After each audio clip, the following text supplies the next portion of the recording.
کبھی کبھی مجھے عورتوں کو ولیمے میں جاتا دیکھ کر ایک عجیب افسوس ہوتا ہے، اور مجھے حیرت ہوتی ہے کہ اس کے بارے میں کوئی کیوں منہ نہیں کھولتا۔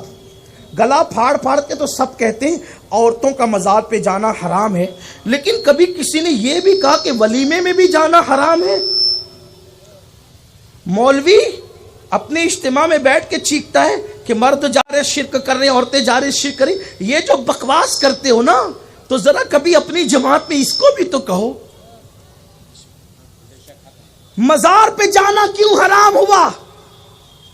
آبرو کے تحفظ کے لیے نا۔ مسجد میں جانا کیوں منع ہوا؟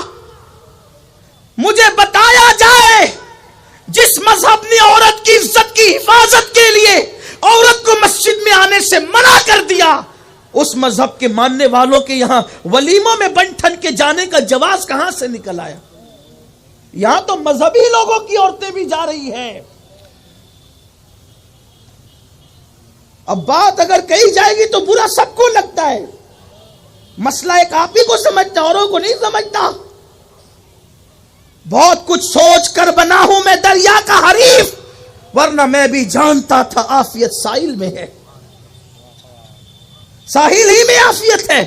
لیکن مجھے بتایا جائے مسجد سے روکنے والی قوم، مزارات سے روکنے والی قوم ابھی تک بازار اور ولیمہ سے کیوں نہ روک سکی؟ وہ بھی بے پردہ ہے، کوئی اس کے خلاف بولنے والا؟ وہ بھی بے حجاب بن سنور کر وَقَرْنَا فِي بُيُوتِكُنَّ۔ یہ پردے کے تین حصے ہیں، ایک درمیانہ، ایک معذورانہ، اور ایک سب سے اعلیٰ ولیوں کا پردہ۔ سب سے اعلیٰ قسم پردے کی ہے وَقَرْنَا فِي بُيُوتِكُنَّ، اور ڈائریکٹ خطاب یہ ان سے ہو رہا ہے جن کے بستر پہ قرآن نازل ہوا ہے، جن کے بستر پہ قرآن آیا ان کو کہا جا رہا ہے وَقَرْنَا فِي بُيُوتِكُنَّ، اپنے گھروں میں بیٹھی رہو۔ مجھے شاید کوئی میری معلومات میں اضافہ کرے اس معاملے میں کہ رسول اللہ کے دور میں کوئی ولیمہ ہوا اور اس میں خواتین کی شرکت ہوئی ہو، کوئی ذرا اس میری معلومات میں اضافہ کر دے۔ میں کوئی علامہ نہیں ہوں، کوئی محقق اور مفتی نہیں ہوں، لیکن مجھے بتایا جائے حضور علیہ السلام کے جتنے ولیمے ہیں ان ولیموں میں شرکت صرف صحابہ کی۔ سورۃ الاحزاب اٹھا کے دیکھو، اس کا ان آیتوں کا شان نزول اٹھا کر دیکھیں، اور پھر چلی اگر با پردہ جاتی تو کوئی گنجائش کی صورت تھی، لیکن بے نقاب بے حجاب بن سنور کر دن بھر بنتی ہے اور پھر جاتی ہے۔ پھر اس میں ہنسی ہے، مذاق ہے، خلط ملط ہے، بے پردگی ہے، پھر ویڈیو شوٹنگ ہے۔ ویڈیو شوٹنگ کرنے والے مسلمان بھی نہیں ہیں۔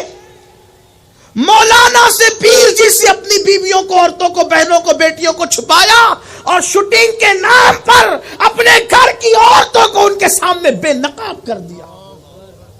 اس قوم پہ لعنت نہیں برسے گی تو کیا ہوگا؟ لوگ کہتے ہیں ہندوستان میں مر رہے، پٹ رہے، یہ ہو رہے، ارے کیوں نہیں ہوگا؟ قدرت جب لعنت کر رہی ہے تو رحمت تم پر کون بھیجے گا؟ قدرت جس قوم پہ لعنت کرے رحمت کون بھیجے گا؟ آپ جانتے ہیں یہ جو ناجائز اور حرام تعلقات کی لعنت شادی شدہ اور غیر شادی شدہ لوگوں کے درمیان قائم ہوتی ہے، اس کا سب سے بڑا اڈا اس وقت شادیوں کی محفل بن چکی ہے، نکاح کی محفلیں بن چکی ہے۔ ایک گھر سنورتا ہے، ایک گھر سجتا ہے، ایک گھر بستا ہے، اور سینکڑوں گھر اجڑنے کی بنیادیں اسی ایک بسنے والے گھر کے درمیان پیدا ہو جاتی ہے۔ اس کا ماتم کون کرے گا؟ اس حق پر اعلان کو ممکن ہے عورتیں برا مانتی ہوگی کہ اب ہمیں ولیمے میں جانے سے بھی روک دیا، ممکن ہے آدھی ادھوری تقریر کاٹ کے کوئی اس کا بھی مذاق بنائے، لیکن میں کہتا ہوں پردے کی پابندی کے ساتھ تو میں کوئی کلام نہیں کرتا، لیکن بے پردہ، اور یہ تو کہتا ہوں یہ تقوی کی اعلیٰ قسم۔ اگر کوئی عورت ولی بننا چاہتی، دھیان دے، مرد ولی بننا چاہتا ہے اسے روزے کی کثرت کرنا ہے، کثرت سے روزے رکھنا ہوگے، کثرت سے نمازیں پڑھنی ہوگی، تہجد پڑھنا ہوگا، قرآن کی تلاوت کثرت سے کرنا۔